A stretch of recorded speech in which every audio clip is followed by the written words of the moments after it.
You know, every time I go to record, I sit and think, I'm going to be professional and I'm going to be so...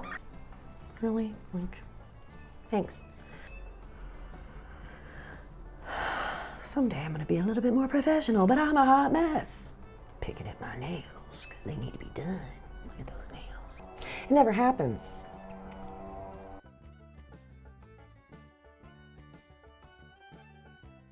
But at least I put a little bit of makeup on today. We'll go with that. Hey y'all, I'm Lynn Howard. Welcome back to my channel. Today we're going to talk a little bit about self-publishing because that is what I do. I am an indie, which is an independent author, meaning I do everything myself. I do pay for editing. I do make my own covers, however. If you're not adept at using things like Photoshop, or if you're not a graphic designer yourself, I would suggest paying for a cover artist.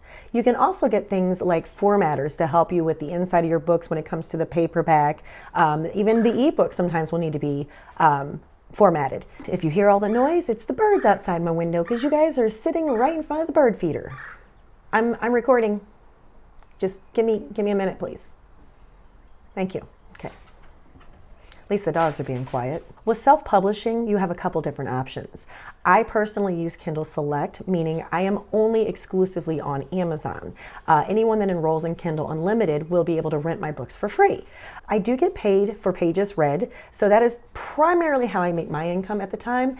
But there's also options where you can use things like Ingram Spark or Smashwords or directly through Barnes & Noble.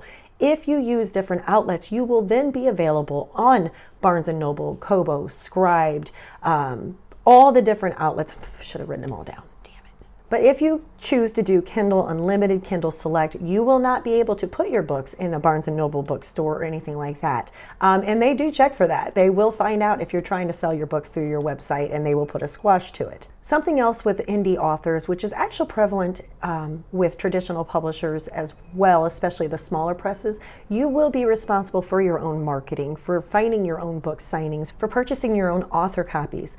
Only larger, and I'm talking like the big 6, or I guess it's a big 5 now, will provide author copies at their cost. But that's a whole different story because I've never been signed with a big 6. I have in the past been signed with small publishers or small presses.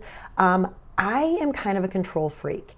I like being in control of all the book covers, the blurb. I like maintaining creative control over my own work. Whereas others might like being able to write the book and having someone else have the input. Someone else finds the avenues of where you're going to put your book. That is an option that you have. Because I am an indie, I won't do a whole lot of videos on traditional publishing, but I'm sure you can find plenty of them out there about writing query letters and writing the synopsis, which hate writing synopses and query letters almost as much as I hate writing back blurbs. Back blurbs is another thing that you can hire someone to help you write. My editor actually does it on the side for me as well for just a little bit of extra. We've become best friends since we've been working together because we do talk so often. But there are people out there, like my editor, who will charge you just a small fee for helping you write your back blurb.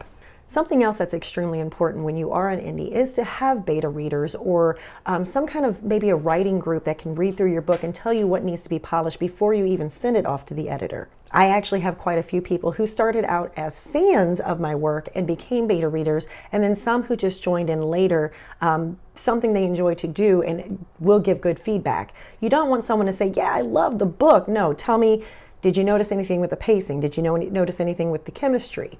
You know, what about this word usage? I prefer to use someone that has Office themselves so they can write little notes in there when they're sending me their notes back.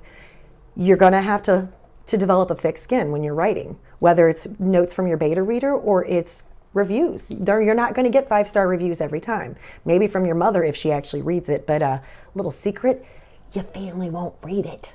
Your family won't read your books. If they do, yay, congratulations. I haven't found anyone to do it yet. They say that when they try to read my books, all they can hear is my voice. So I guess maybe the sex scenes are a little awkward for them.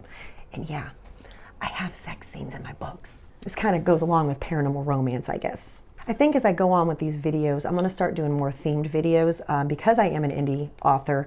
Maybe we'll talk about editing in some videos. Other videos we'll talk about naming our characters, which sometimes comes easy and sometimes you're putting pictures up on Facebook and asking people for help with those names. As far as marketing goes, I myself am currently experimenting with a few different new revenues out there, but there are some really great videos on YouTube and some really great blogs out there that will walk you through what they have discovered works for them. I personally have not found any success in buying ads on Facebook or even doing sponsored ads on Amazon.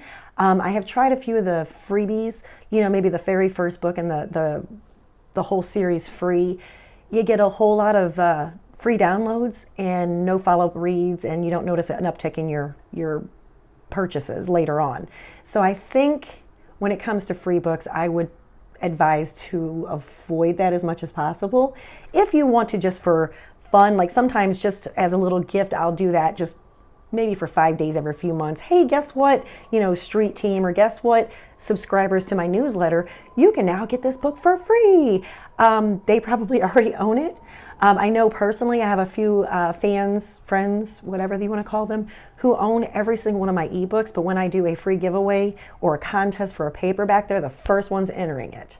That's different than just constantly having your books for free. That is something I would advise against because, like I said, very rarely are you going to have a return on that investment.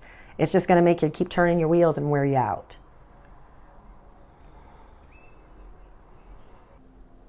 I think I'm going to keep this video a little bit shorter today because personally I don't want to have to sit and watch 45-minute videos for just a few little pieces of information. I'm the person that skips through half that stuff when I see that. But I want to let you guys know that you can find me on BookBub. You can find me on Facebook under facebook.com/author Lynn Howard. And I do have a website at www.lynnhowardbooks.com. I would love it if you guys would give it a gander. Until next time, bye. I moved my desk into the corner so that they couldn't wrestle up against me, but y'all see where they are, right? You see this, right? Yeah. Yep, right, running into me, yep.